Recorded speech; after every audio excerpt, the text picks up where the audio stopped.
Whoa, this is the Illusion reporting from somewhere on Spaceship Earth. This one's for an email I got from one of our subscribers in the tribe, Faust Interior. So Faust Interior was asking me about how I first found God. And this all kind of started because we were on the live stream, and one of the things that we do instead of bringing God into our life is we look for scapegoats, right? We blame the system, our partners, our children, our parents, our story, our governments, the weather, a bad Christmas, whatever it is, for our problems. And from what I can tell, all our problems are because we have a God-sized hole inside of our reality. And whatever God is for you, that's your journey. God changes over time, I found, and becomes more defined as you get closer to God and as you open your heart to God's grace and glory, right? And so I'm not here to tell you your way is wrong. As long as you're seeking God, from what I understand, you're in a spiritual path. I'm not a religion guy. I don't do religion. I do spirituality and the journey towards God. With that said, I'm a Christian. Jesus Christ is my personal savior, but that's a personal relationship. I have a personal relationship with God. So whatever you need to do, I highly suggest you develop a personal relationship with God. So Faust Interior was asking me, he was talking about being overwhelmed and trying to find God in his life, and where do you start? Where do you start if you want God in your life and you're trying to get God in your life? It's sort of like this realization I had about the pineal gland. The minute you realize you have a pineal gland in the center of your skull is the minute it begins to decalcify. And so I would say the minute that you want to have God in your life, that's the understanding that God is in your life. So this is my personal experience, and this is how I understand it. Is God has always been in my life. I've always been with God. And I came down to this lower dimensional reality, this life in the 3 dimensions and the 5 senses. And I left the comfort of God to come down here to remind myself what is so special about God's eternal grace and glory. The endless beauty of what God has to offer. So I came down here to struggle.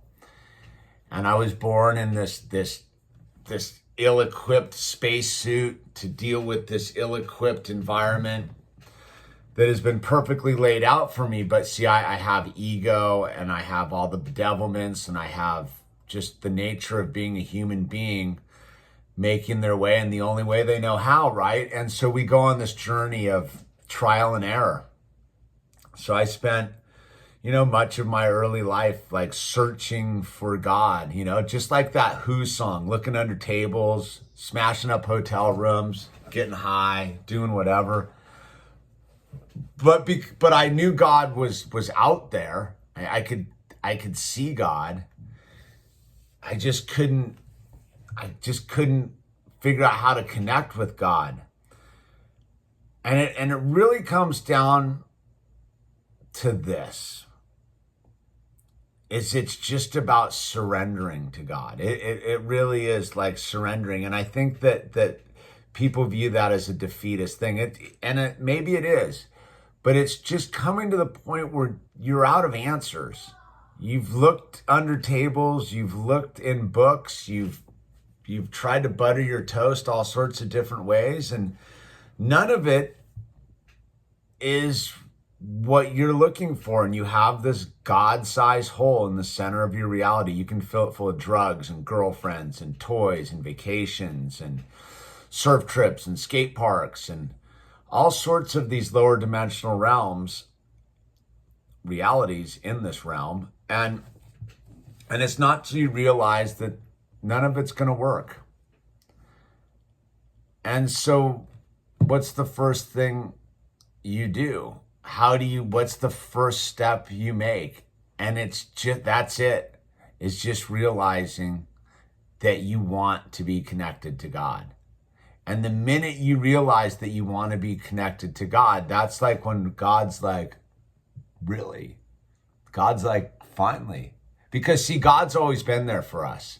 It's only been through the mind control, our devotion to televisions and media and trinkets and chasing money and career and all these distractions that we haven't realized that God's been sitting there with us the entire time.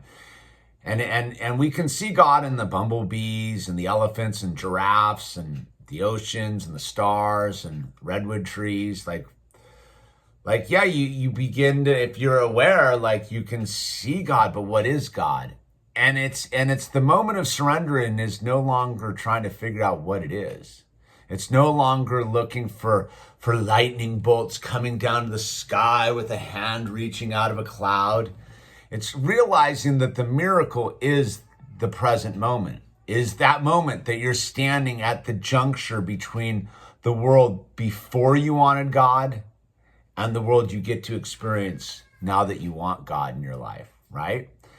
And so you go, okay, I want God in my life. Whatever's not working, I want God in my life. And I was taught the simplest prayer that there is. And it's to go right to God and go, help. 4 letters, help.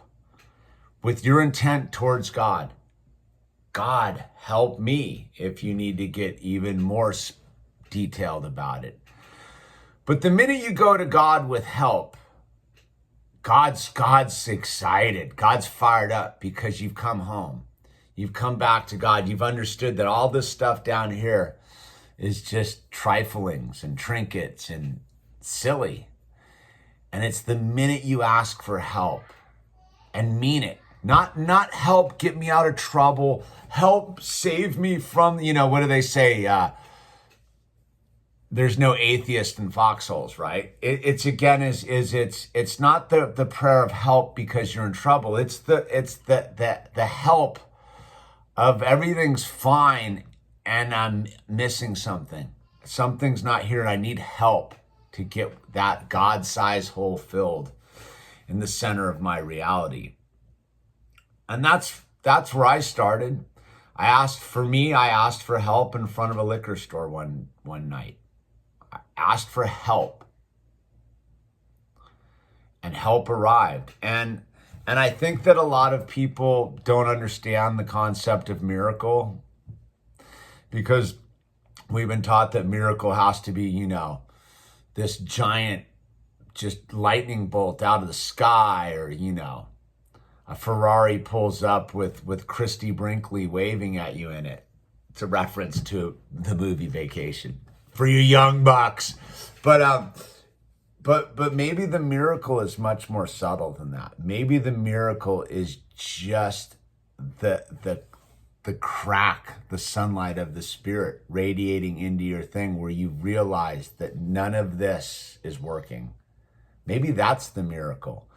And maybe that miracle is not based upon like adding anything, but realizing that none of this is necessary, right? And so the minute that you give God permission to take charge, that's what help is. See, I think a lot of people ask for help with conditions. I know this in the world of recovery, and I know this in a lot of things. It's like, I want help. I know this with my son. Help me do this. And he'll be like, but nah, that ain't gonna work. I don't want to try that. See, a lot of people come to God and go, help. And then God's like, all right, this is what you're going to do next. And it's like, for me, it was get in the car with those 2 sober dudes and change my life. And sometimes it's, it's go over here and do that. Or sometimes it's sit and do nothing. It's if you're truly asking God for help, you've removed all the conditions of what that help may be. And because you've removed all those conditions to what the help is, the help will show up. It might be printed on a billboard. It might be the kind word of a cashier, dude. It might be any one of a number of infinite possibilities that will work for you. But the gig is the help with conditions is still looking for fine print and loopholes. Help with no conditions is the help that God can give you. And that's what I suggest, is you have to get to a place where you're not looking for answers. You're not asking for answers. You just want God's help. And with that said, that's no longer you're running the show. No longer are you in charge of what is the answer, whether that's correct or incorrect, or that makes sense or that doesn't make sense. It's letting go completely. It's surrendering. It's jumping and knowing the net will be there. And that's really what it is help. Help. It's okay to want help. It's okay to need help. It's okay not to be satisfied with anything that's going on in this lower dimensional realm. It's okay. It's just what you choose to do next. And if you get on your knees and you ask God for help, God will help you. I've seen it in my own life. Yeah, it didn't happen overnight. Some people it does. Some people have instant, and I think that's a level of their true surrender. Me, I had to go through a journey of surrender from the time I asked for help. You know, as I move through, I take it back all sorts of times, and I got to go back to the simple help. Help me, God. So it's a lot more simpler than we think. I think we overcomplicate these things. So if you're looking to start a relationship with God, just ask God for help and mean it with all your heart and your soul. No conditions, though, except to be of service, right? I mean, I guess that's the next realm is it's all about being of service to God and to his fellow children, right?